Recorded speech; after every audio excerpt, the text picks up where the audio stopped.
Друзья, всем привет! Я вообще не знаю, как начинать это видео, но я вообще не думала, что я буду снимать что-то подобное, но как бы we are here. Советую вам налить чайку, взять что-нибудь вкусненького и устраиваться поудобнее, потому что рассказ будет довольно длинный, но интересный. Я еду в Корею. Я просто не верю, что я это говорю, реально, вообще. До сих пор мне кажется, что это какая-то шутка, прикол, но как бы я уже даже записываю это видео, значит, это уже не такая уж и шутка. Давайте не будем долго тянуть, я знаю, что всем здесь уже собрались, интересно, что же, почему же она едет в Корею, как бы мне тоже интересно, так что погнали. Чтобы понять, как бы, вообще вот все тонкости, почему я туда еду, зачем, как, почему, нужно знать контекст. Вернемся с вами немного назад, 2021 год, когда я была в 10 классе. Чтобы вы понимали, я живу в довольно крупном городе, но на самом его отшибе. То есть от моего района до центра города примерно 35 километров. Я как бы воспринимала мир, ну не прям чем-то грандиозным, как там, будучи жителем Москвы или какого-нибудь другого города. Для меня все было довольно просто. Я училась в обычной школе с уклоном, но с уклоном на языки. Не знаю, можно ли это считать обычной школой? Я училась в обычной школе, и у меня был упор на языки. И всегда у меня были очень разные увлечения, но никогда я не интересовалась Азией. Типа, вообще такого не было, честно. Что-то пыталась посмотреть из аниме, но я вам скажу честно, в первый раз мне вообще не зашло, кроме Хаяо Миядзаки, как бы тут да. 2021 год, я в 10 классе, и мне попадается в рекомендациях ТикТока аниме «Атака титанов». Я очень люблю смотреть что-то на фоне. Меня это вообще не отвлекает, мне это супер нравится. Ну и, в общем, я решила посмотреть это аниме. И после этого началась моя невероятная любовь к Азии. И вот самое вкусненькое, да? Начинается 11 класс. И это был один из самых сложных периодов в моей жизни. До сих пор я вот считаю, что это был коллапс всего, что могло произойти в тот момент. И так случилось, что в 11 классе я начала увлекаться еще и Кореей. Не скажу, что у меня была прям какая-то страсть к чему-то определенному, там, кей-поп-группам или к дорамам. Нет, мне просто понравилась, опять-таки, как и с Японией, атмосфера Кореи. И мне очень-очень-очень сильно понравилась группа. Конечно же, Бантаны, то есть BTS. До сих пор я ребят очень люблю, очень много их песен слушаю. Я невероятно сильно им благодарна за то, что я стала тем, кем я являюсь сейчас, потому что как будто бы их группа внесла большой вклад вот в становление моей личности уже более взрослой. То есть не подростка, когда я была школьницей, когда я там не знала, что мне нравится, что мне не нравится, не могла определиться, а вот Ася, которая сейчас сидит перед вами. И вот 11 класс, я пытаюсь понять, что же мне делать со своей жизнью, куда мне поступать. Каждый встречный, поперечный спрашивает у меня, кем же ты будешь, куда же ты поступишь, что же ты будешь делать. А я сижу и не понимаю, что мне делать со своей жизнью, потому что я хочу очень много, но вариантов у меня сейчас очень мало. И весной, одним вечером, я сидела в ТикТоке, и мне попалось видео девушки, которая поехала учиться в корейский вуз от своего российского вуза. Я тогда настолько сильно заинтересовалась, что я просто весь ее аккаунт просмотрела, чтобы понять, где же она учится. Так как на тот момент я для себя точно решила, что я поступаю только в Россию, и я хочу учиться пока только в России. И методом моего расследования я узнала, что она учится в ДЛФУ. Ну, собственно, где мы теперь? Потом я посмотрела, что это во Владивостоке, посмеялась, закрыла телефон, ну и через полгода все-таки поступила в ДЛФУ. Кстати, ребята, я сейчас тоже веду ТикТок, и я там более активная. Так как YouTube в последнее время немного привередлив, я стала гораздо активнее именно в ТикТоке. И если вам интересны какие-то мои вертикальные коротенькие видео, то советую переходить туда и подписываться. Ну и, конечно, не забывайте про мой телеграм-канал, там я вообще супер активно общаюсь с вами, отвечаю на комментарии, что-то прикольное выкладываю, рассказываю, в общем, всех вас жду, котики. На первом курсе, к сожалению, насколько я знаю, нельзя подаваться на подобные программы, и поэтому с нетерпением я ждала второй курс.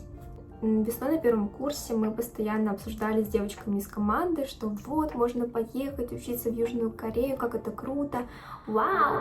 Но нужно было подождать. И вот я приезжаю на второй курс, уже начинаю свой блог и начинаю готовить документы на подачу вот на эту программу. Я очень ответственно готовила все эти документы, отправляла все в срок. И делали это мы, кстати, с моей подругой Ульяной. Потому что ей тоже нравится Корея, и мы решили поехать вместе. Ну, это вообще как бы win-win. И нам сказали, что в ближайшее Вот мы отправили документы, это было примерно 15 сентября, и нам сказали ждать ответ. Всю вот эту переписку мы вели только через корпоративную почту нашего вуза. Нам ответили: просто ждите, мы вам все сообщим. И вот проходит месяц, нам ничего не приходит. И я думаю, ну, это что-то странное. Еще, наверное, неделя, нам все еще ничего не пишут. И примерно в конце октября мне и Ульяне приходит письмо. Нас зовут на личную встречу с работником департамента, который занимается всей этой академической мобильностью. Вот я нутром почувствовала, что что-то не так. Не должно быть так, что 1,5 месяца с нами вообще не связываются, ничего не говорят, ничего не просят, никакие документы готовить. И такие: ну, приходите, нам нужно поболтать. Нас попросили скинуть документы, которые мы уже отправляли. И как оказалось, что эти документы были, ну, немножко потеряны. Ну, то есть мы переходили с одной корпоративной почты на другую. То есть мы переходили с Outlook на Яндекс.Почту. В момент вот этого перехода как бы были утеряны. Я подумала, ну все, пахнет жареным. Мы приходим с Ульяной на эту беседу. Я иду первая, потому что у меня была первая запись. И Ульяна тогда не сильно переживала, она мне сказала: да ладно, расслабься, может, с нами просто хотят поговорить, что-то узнать. Ну, я подумала, ладно, сейчас узнаем. Я захожу в этот кабинет, и, как сейчас помню, там сидела одна девушка, она работала, видимо, одна в этом департаменте, я не знаю. И она начинает со мной говорить с супер невозмутимым лицом, вот таким. А я сижу в этот момент вот так вот. Меня трясло, потряхивало, потому что, ну, представьте, это была моя мечта самого поступления, то есть прошло уже 2 года, я так сильно хочу туда поехать, мне как бы и родители дали добро, и я сама уже себя морально настроила, что все, вот весной я поеду учиться в Корею, и тут я сижу и понимаю, что сейчас что-то пойдет не так как будто. Ну, так случилось, что в университет, в который вы хотите, вы не проходите. Тут нужна еще небольшая предыстория. В общем, изначально мы хотели подать документы в тот университет, который попался мне в ТикТоке. Но впоследствии я увидела другой университет. Университет Сеула. Это не Сеульский национальный университет, но тоже как бы столичный вуз.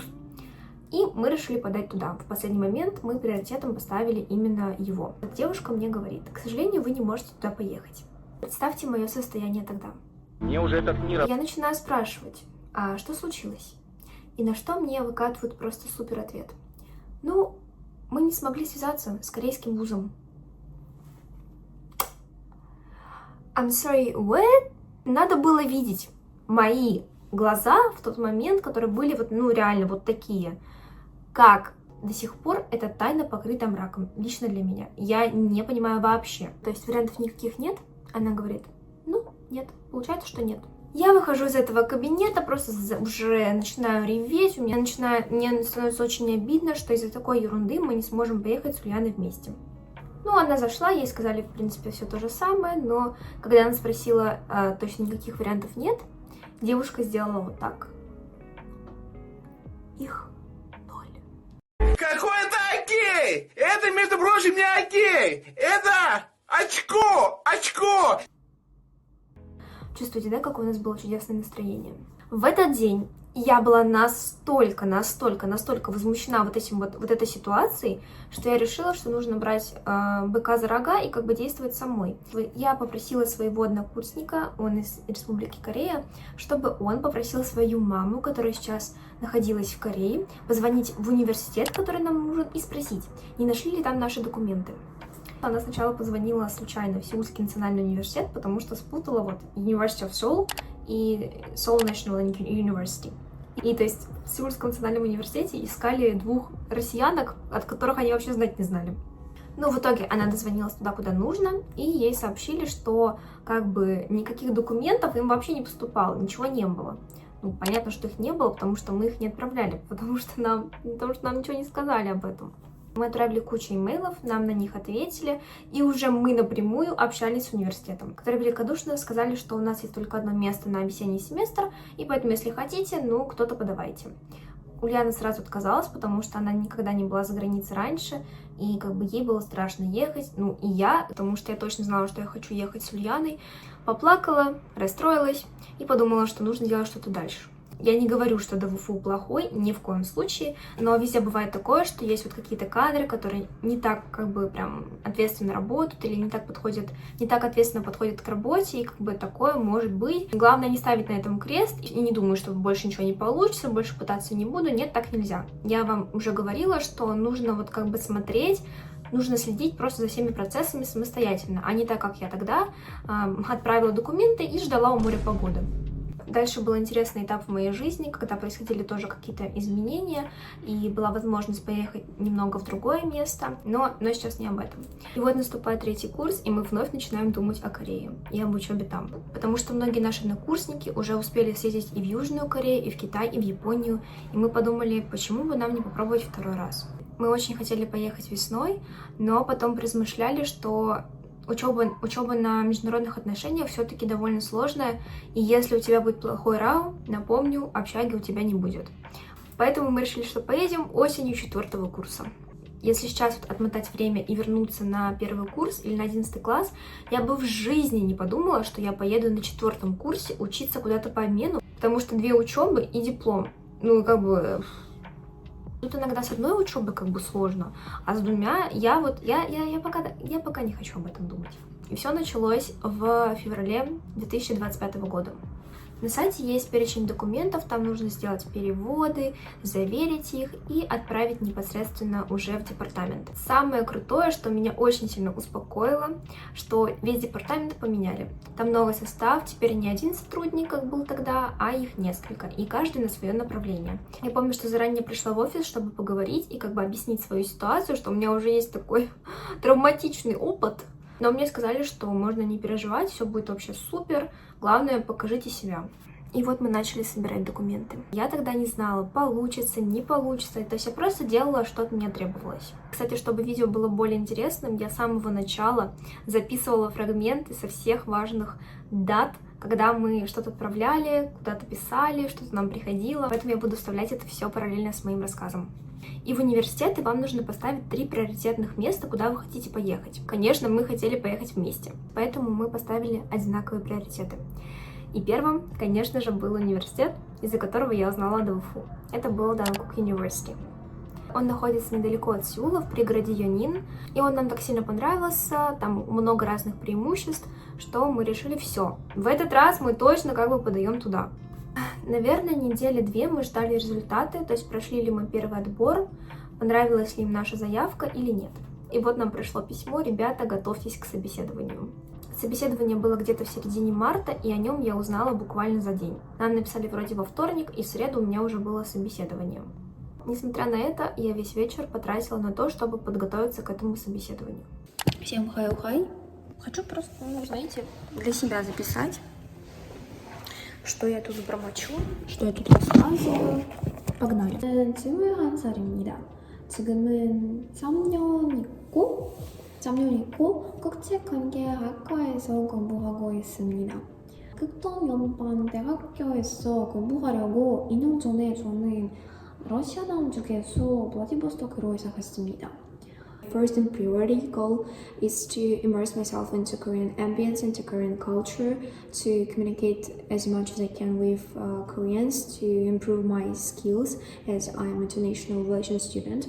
And I do believe that it could help me to somehow adjust or determine vector of my professional development, because now I'm considering what I should do further. I think that's it. Благо у меня есть уже какой-то опыт прохождения различных собеседований, конкурсов. Из-за этого я знаю лайфхаки, как показать себя с наиболее лучшей стороны и выглядеть выигрышным на фоне других конкурсантов. Само собеседование прошло довольно хорошо, то есть я гораздо больше переживала. Там сидели 2 девушки, работницы департамента, одна по направлению Япония и другая по направлению Корея, но обе из них не знают корейский язык. И 3-м человеком был кореец, который приехал с университета, в который поеду я. Просто удивляет, насколько судьба штука интересная. Я подготовила речь на корейском и рассказала ее от А до Я. Хотя корейский у меня реально невысокий, но я настолько как бы ее проработала и настолько ее уже запомнила, что мне ее было легко рассказать.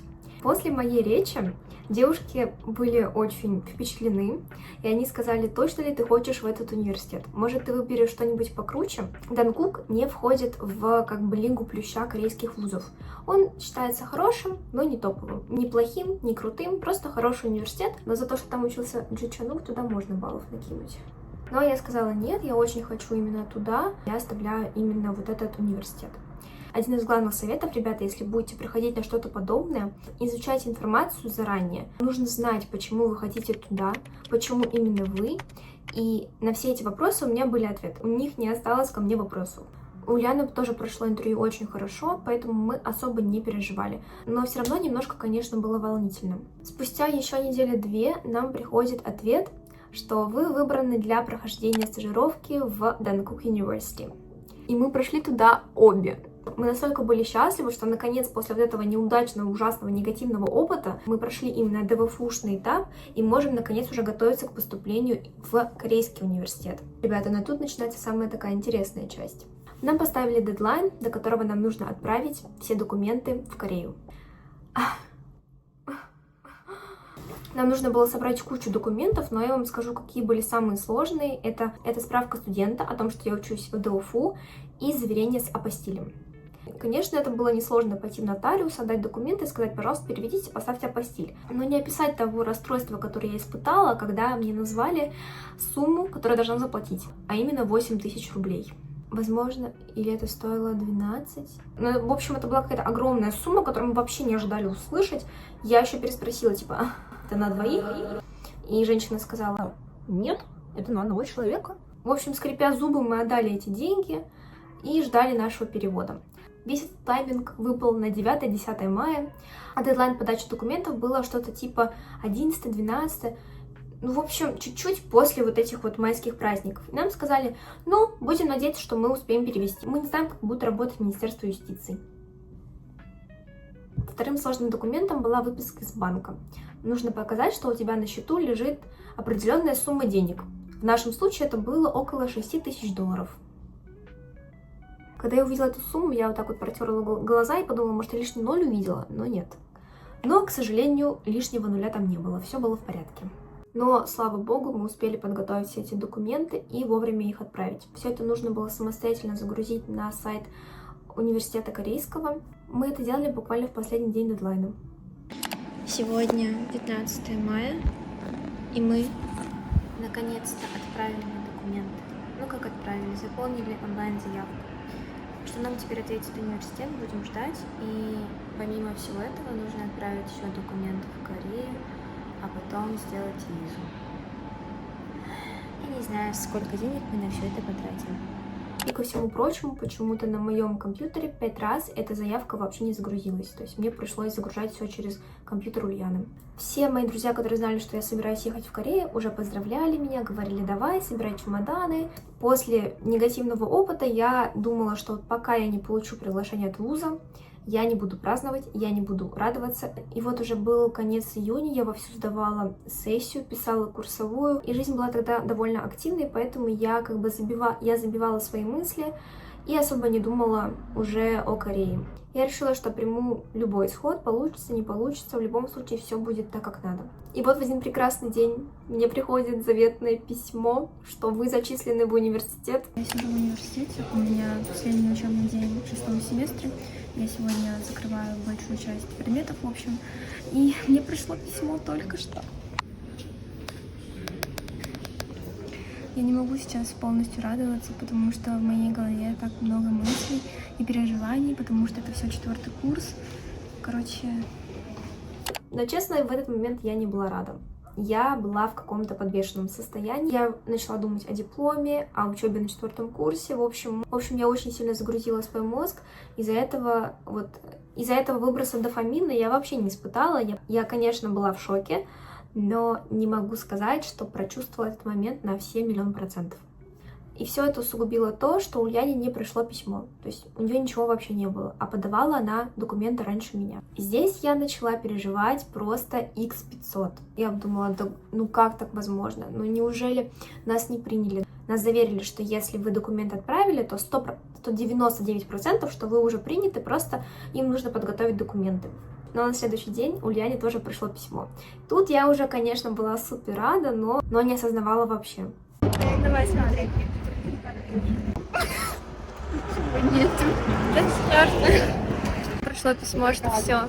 Нет, прикол, ты говоришь, что там Корея. Ребятки, я сегодня в Корее. Тут не луна. Ну, короче, все, нам пришло, что... Мне пришло письмо, что нас одобрили. Не знаю, мне вообще как-то не верится. Написали уже, что вот, нужно заехать в общежитие не позже, чем на какое-то августа. Очень странно. Написали про визу. Когда нам все это делать, понятия не имею. Стресс, деньги, минус стресс, минус деньги. Ой, не стресс, плюс стресс, минус деньги, плюс вайб, минус mental health. Короче... А мне ничего, у меня получается минус стресс плюс деньги. 26 июня мы поехали на рынок. Вообще не за этим. В итоге купили 2 чемодана. Ну, купили 3 чемодана. Я ручную кладь, Уля большой и тоже ручную кладь. Уже готовимся к Корее. Кстати, ей тоже пришло письмо. Она ничего даже не записала. А что надо было записать? Ну, типа эмоции свои. Я же знала, что он придет. Ты не знала? Ребята, видеоблог гламура. Мы сидим в каком-то дворе, перекусили. У меня в пакете еда. И все это отправится в чемодан, который был моим столом. И там еще пленка, что-то, кроссовки валяются. Ну, Корея, жди нас. Также нам отправили форму для тех, кто хочет поучаствовать в конкурсе на GKS, на корейскую правительственную стипендию. Мы, конечно же, подали, расходы просто невероятные, документы, перелеты, жизнь в Корее, но это реально очень дорого. Мы написали мотивационное эссе и отправили нашу заявку. Друзья, сегодня 30 мая, и я отправляю документы на GKS. То я переживаю, но я считаю, что нужно попробовать. Все, друзья, я отправляю. Мне уже боль сидеть. Результаты конкурса на стипендию мы ждали 1,5 месяца, из-за чего я думала, что все, я ее точно не выиграла, потому что говорили, что начало июля, а вот уже прошла неделя, и мне ничего не приходит. Это включение из июля, сегодня 10 число, и утром мне пришло одно заветное письмо, которое я очень сильно ждала. Сейчас я вам его покажу, и вы поймете, почему я такая радостная. Вы готовы? Я стала одним из победителей гранта от правительства Кореи, то есть GKS. Это проводится среди ребят, которые едут по обмену, и, в общем-то, я ее выиграла. И теперь официально новость номер 2. Кажется, я реально лечу в Корею. Когда уже все стало точно, 100%, железобетонно, мы начали подготовку к получению визы. К сожалению, в моем городе нету ни посольства, ни консульства, поэтому ближайший консульский округ, куда я могла поехать, это Москва. И в конце июля, когда я уже собрала все документы, я поехала в Москву. Основной проблемой для визы было найти 100-долларовую купюру нового образца. То есть, если у вас старая 100-долларовая купюра, ее просто не примут. Второе, это была справка об отсутствии туберкулеза. 22 июля я сижу в центре своего родного города, хотя живу вообще за 30 километров отсюда. Нужно сделать документы для визы, которые делают только в одной клинике в моем городе, и поэтому пришлось приехать сюда. И ждать нужно еще около 5 часов. Дает мне небольшой стресс, но с другой стороны я как будто в предвкушении чего-то очень интересного, потому что я 3 года мечтала об этом, и сейчас сижу, занимаюсь документами. Ну, конечно, не конкретно сейчас в лесу, но я думаю, вы поняли, о чем я. 100 000 раз я переписала анкету для визы, потому что я впервые этим занималась самостоятельно. Раньше всегда, когда куда-то ездила, этим занимался папа или мама. А тут мне нужно было писать все самой, ну и поэтому я ее переписала раз 5, наверное. Мое уже традиционное включение. Сегодня 25 июля и ровно месяц до того, как я окажусь в Корее. Я приехала в Москву, чтобы подать визу в посольство Кореи. И вот через пару дней я уже пойду сдавать документы. У меня реально ощущение, что это какой-то квест, который ты проходишь. С марта месяца, мне кажется, я постоянно занимаюсь документами, справками, переводами. И еще, помимо всего этого, это все как бы очень... Корея, но Москва с каждым разом меня все больше и больше впечатляет. Причем я иду уже по местам, в которых я была. Такое впечатление, будто бы я здесь впервые. Все произошло супер быстро, не было ни очередей. Я просто пришла, и сразу в здании уже чувствуется вот вайб корейских офисов, что мне уже, кстати, понравилось. Ну и после этого я поехала домой. Конечно, я думала, успеет ли ее сделать, но мне сказали, что срок рассмотрения визы для студентов, то есть D2, это примерно 6 дней, у кого-то даже еще меньше. То есть не 2 недели, а чуть поменьше. На специальном сайте вы можете проверить статус вашей визы, готова она или нет. Я зашла туда в начале августа и увидела, что уже вроде как 1 августа моя виза была готова. То есть ее рассмотрели буквально там за пару дней. Еще на днях мы отправили заявку на свое расписание, то есть в Корее не как в России, что вам присылают расписание, и вы как бы ходите. Вы выбираете предметы, которые вы хотите учить, но главное набрать определенное количество кредитов. Мы собрали, по-моему, 12, и минимум было 6, а максимум 19. Мы выбрали 2 корейских, Elementary и Intermediate, и 2 предмета на английском языке. Через 3 часа я должна подать запрос на как бы регистрационную форму тех курсов, которые я хочу изучать во время своей стажировки. И знаете что? Как бы мы уже все подготовили, все сделали, и я сейчас сижу в интернете, думаю уже идти спать, и интернет просто перестает работать. Мобильный, Wi-Fi. Единственное, где у меня работал интернет, это мой компьютер, потому что я думаю, наверное, из-за того, что он как бы кабельный, или как это называется, в общем, он работает, он проведен у нас через подъезд. Плюсы жить на юге России. Окей, как-то я с этим могу... Да что ж такое-то? И вот я как бы сейчас сижу и думаю, а что мне делать в случае, если интернет снова просто не захочет работать? Если получится, то мы будем учиться всего 3 дня в неделю. Учеба в ДОФУ, она не прекращается, я не ухожу в академ, то есть у меня будет параллельно 2 учебы. Учеба в корейском вузе и учеба в ДОФУ.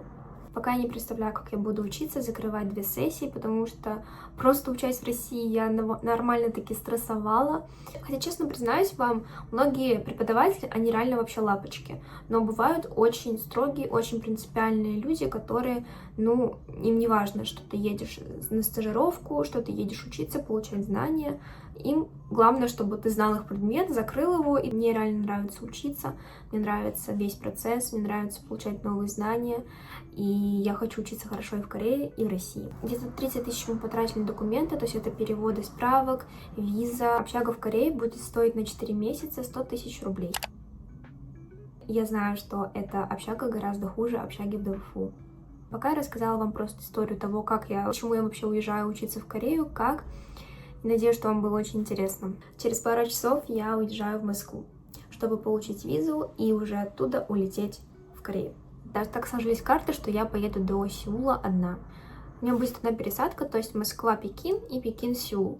Уле прилететь немножко раньше, не получилось нам состыковаться, но, тем не менее, не переживаем. Уже нормально так обо всем подумала. Я впервые полечу за границу именно одна. По России я супер привыкла летать, мне удобно, хорошо, я все знаю, что куда делать, как идти. Но за границей, когда я знаю, что в Азии еще плохо знают английский язык, я просто думаю насладиться процессом, всем, что происходит, и делиться этим с вами.